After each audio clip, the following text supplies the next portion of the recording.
Ever wonder why some complaints breed a feeling of negativity while some can actually look at it from a positive angle? Join us where we discuss the toxic behavior of complaining, where some solutions dwindle, some complaints thrive, and indecisions become pervasive within the organization. With me to discuss that all is Peter. Welcome back. Hi Boaz, thanks for having me back. What is toxic behavior complainer? The toxic... And then don't complain to me. Well, yeah.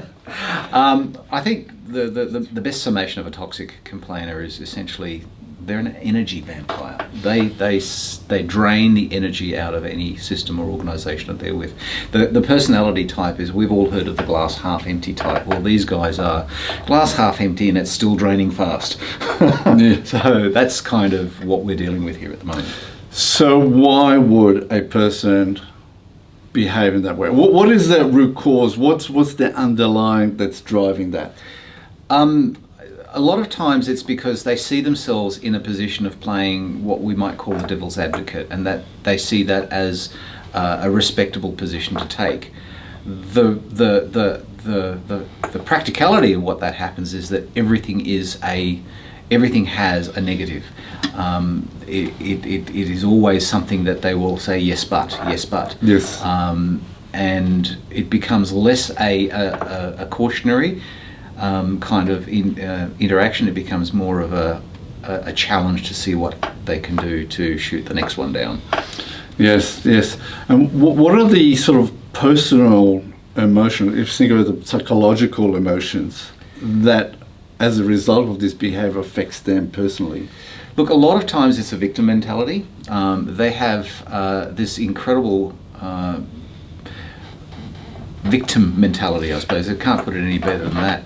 So a lot of times this is a protection mechanism where they are able to quarantine themselves from past losses, past experiences where things didn't go right for them, that sort of thing. Yeah. But they then also expand that out to everybody else. That's true. And is there an area where that becomes more exacerbated? Are there certain specific events or triggers or situations that sort of flourishes? Absolutely. And one of the things that's interesting is that the influence of the toxic complainer doesn't just have to be in a like say a meeting scenario. It can be the pencil sharpener. Correct. But everybody then starts living up to that standard by saying, well, wait till we run this one past. Yeah, correct. But let's take the scenario where you have a toxic complainer inside of a way forward meeting. We're going to create. We need to find a path through this. And we're going to come up with some ideas. So in a brainstorming situation, the toxic complainer is absolutely, you're not going to get a result out of that, because for every positive that you come up with, the toxic complainer will go, yes, but. So you find a solution to that, and then again you get a yes, but. This is just a cascade. Yeah, correct. And ever cycle of yes, but. Yes, but. So what are the sort of the short-term ramifications but long-term repercussions for an organization with a person with that type of toxic behavior? Short-term ramifications is that it can take a very long time to come up with solutions to problems. Actually, that was one of my next questions. Yeah. Problem solving, yes. And you can ask that one again. Yeah, I can. I will. But long term, it becomes the limiter. It becomes the limiting factor in the way that this organisation springboards forward. It becomes very hard to motivate a group when they're constantly thinking, like I said before, what's Charlie going to think about this? Yes, correct. Yeah. Correct. So just to extend what we're just talking, so how does a toxic complainer affect problem solving in sort of more detail? A toxic complainer will never arrive at a solution. It will always be a fight to get to the solution. Yeah. And at some point in time, if you're faced with that situation, you're either going to have to go against the the toxic complainer's suggestions and just do it, or constantly cycle through more and more. A toxic complainer won't ever resolve a situation. And I suppose one of the things I was going to ask you on the side, which is basically some people might say, well, maybe this person doesn't have the skills or the capability to solve the problem. But really, that is not the issue here, is it? And in a certain way, they're right, because if you deny yourself the ability to access those tools, then you don't have those tools. Correct. So the toxic complainer shuts themselves off, whether they know they have the ability or not, but they shut themselves off from the tools that can create the solutions. Yeah. So moving on, in terms of how it affects the sort of the dynamics of the team, but specifically leadership and management. What say you? So, got to add that in. So one of the jobs of the leadership and management is to actually inspire and to rally the troops.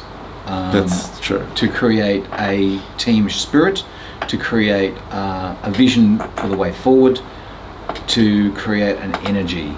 And it gets back to, if you have a team that is there with you, whatever the spectrum might be, from disinterested to totally on board, there is an ability to create an energy inside of those teams.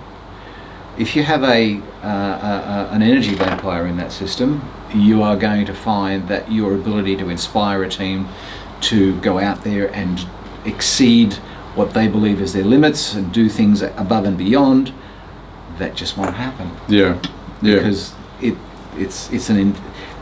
toxicity is infectious. Yes. So talking about that in terms of infectious, what's the ability of an organization to attract people given their environment? Yeah. So there, and look, if you're out in the job market, you've probably seen that. You know, people will say, "Don't go work there," because of so and so and so and so. Correct. So there's a reputational issue at place. If such an organisation were to attract a person who has the ability to make moves and do things that they're supposed to do, chances are that they won't put up with that environment for very long. Yeah. And you might find you have a very high cycle rate of very talented people. Yes, very much so. So morale would be most likely down. People will probably not appreciate working in that sort of sphere of influence. Yes. Yeah. Here's a side question from such a behaviour. Is it also seen as the benefit of the person who's behaving that way? Are they could people point and saying, well, he's just attention seeker? Yeah, absolutely, and to a certain extent there is a payoff, because the toxic complainer, taking the role of the devil's advocates, positions themselves to always say, should things go wrong, I was right. You should have listened to me. Correct. Which is a payoff. Correct. So it's always easier to take the negative, because if something does succeed, then you can say, well, you were lucky. Exactly, yes, and we've heard that quite a few times. We have, but yes. if it falls apart, then well, I told you so. Told you so. Here's a side question also. A positive person that gets employed, how does that team cohesion work? Yeah.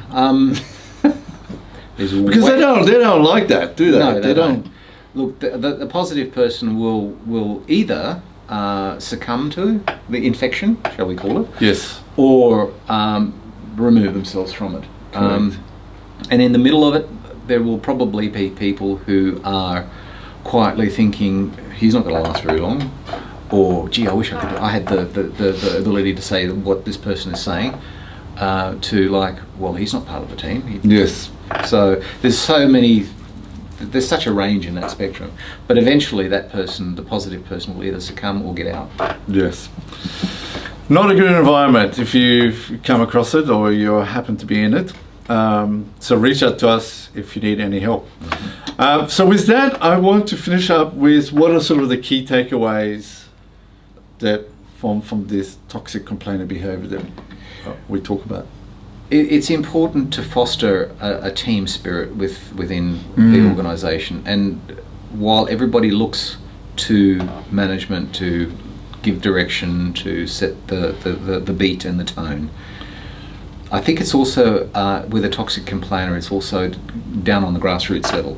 And I think one of the key takeaways is to actually not necessarily front this person, but be mindful that there are negative consequences, and you don't have to line up with that particular energy. Yes, yeah. Is there any, well, obviously there's responsibility, but you sort of wonder whether management or executive that know that they have someone internally that behaves that way, whether they've got the capability or the skills to help mitigate the situation.